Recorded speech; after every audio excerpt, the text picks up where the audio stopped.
How to use the Stipple feature in Silhouette Studio Cameo 3 and Curio user feature.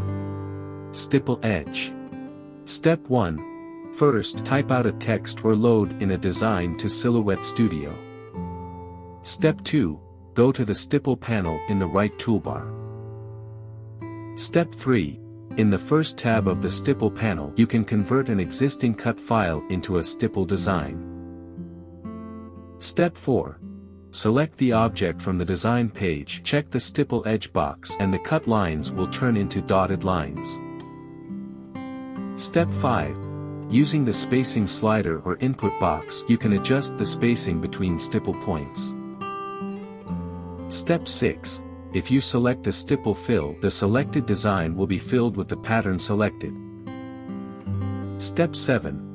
If the pattern doesn't completely fill the design, make the adjustment from grid spacing.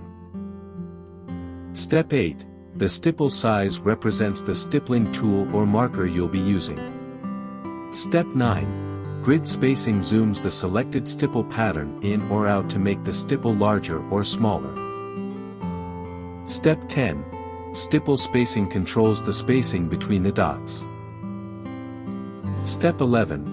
Scale factor scales the points and controls the spacing between pattern blocks. Step 12. The angle controls the angle of the fill pattern you've selected.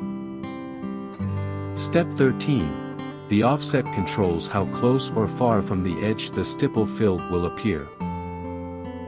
Step 14. The offset feature is most obvious when using Stipple Edge and Stipple Fill together. Step 15. If you want to print the stipple design with your printer, check the Print Stipple box. Step 16.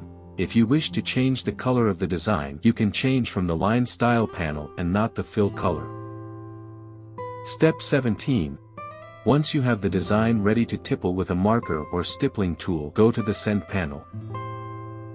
Step 18. If you are going to use a single pen color or your stippling metal sheets, stay in the Simple Action tab. Step 19. You can then select the material, action, and tool. Step 20. To find out which platform to use, click the three dots to open Advanced Options, select Stipple, and it'll display the value of the platform. Step 21.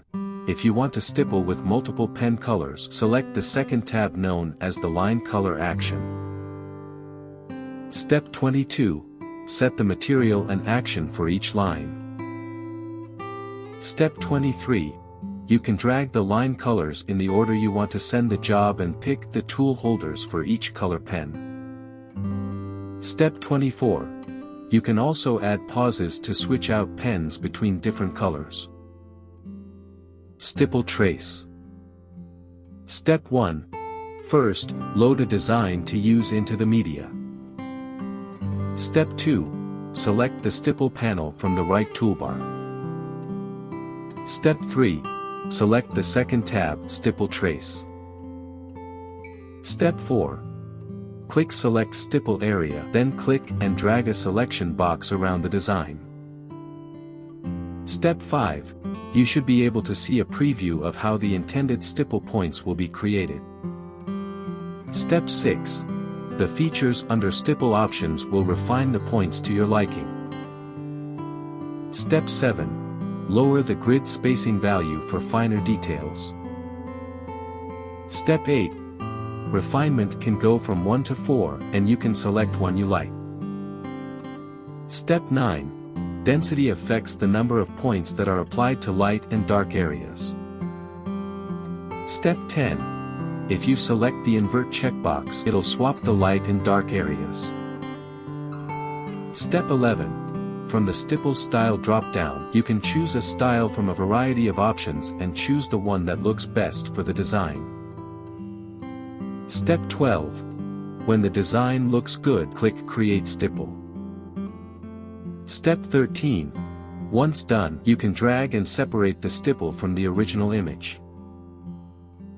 For more such help and information, visit us at www.mannymaker.com or call us at +1 786 866 5932 +44 020 3983 0480